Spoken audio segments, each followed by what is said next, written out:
wannan ya ce wajen shekara 5 kenan mutum ɗaya yake ba zakan fidda kai in ya fitar, ko daidai ne? To na isa in ce ba daidai bane, kila yana jina mutum.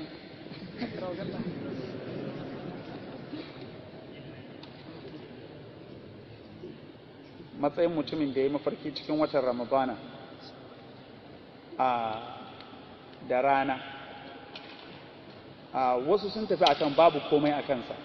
wasu sun tafi akan cewa zai rama azumi ɗaya, amma dai kauli mafi rinjaye shi ne babu komai a kansa, saboda hadisin rufi'atul aqlamu an salatin ko a ciki akwai annaimu hatta yastayqiza, kuma akwai duka wannan kauli biyun a cikin mazhabinmu.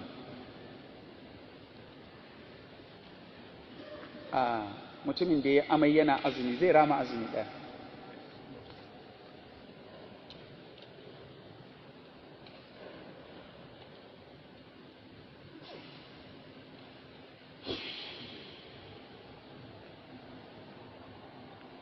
Wannan ya ce mutum ne ya tashi a birkice, ya ɗauka lokacin sahur bai wuce ba, ya ci abin shi a ce lokacin sahur ya wuce, shi ma zai rama azumi ɗaya.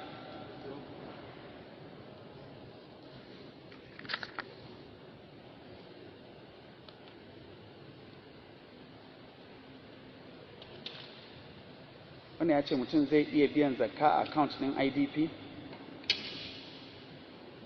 account ɗin masu gudun hijira, idan ya yarda da al'amili na alaiha din zai iya biya.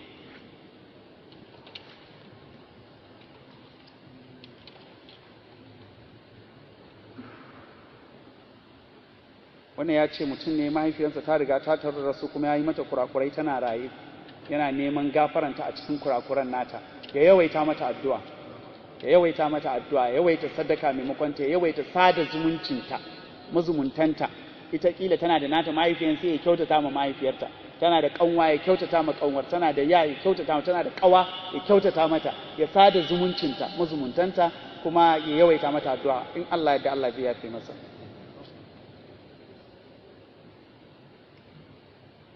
Wannan ya ce yana son ya san menene ma'anar munafiki, za a iya ce masa kafiri. Ai munafiki ya mafi kafiri, ba zan iya tsawaita bayani akai ba, amma ga nan Allah ya ce innal munafiqina fi darkil asfali minan nar, ai su ya mafi kafiri, gara ma kafiri, saboda kafiri shi yana da insijami da kansa, bai da insijami da kauni, amma kamar yadda muka ce shi munafiki bai da insijami da kauni, bai da insijami da kansa, yana ya boye kafirci ya bayyana musulunci, wal iyazu billahi. Wanda ya ce ya inganta ya ba dan uwansa, yayansa ko kaninsa zakka, ai har ɗanka ma zaka ba shi zakka, in baya cikin babanka ne kawai ba za ka ba shi zakka ba, da mamarka.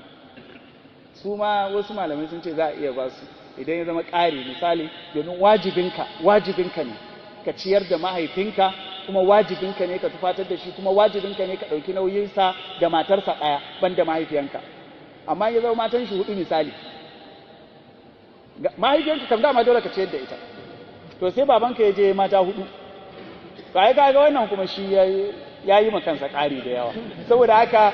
idan ya zama nauyin bukatan ciyar da ragowar mata 3 nan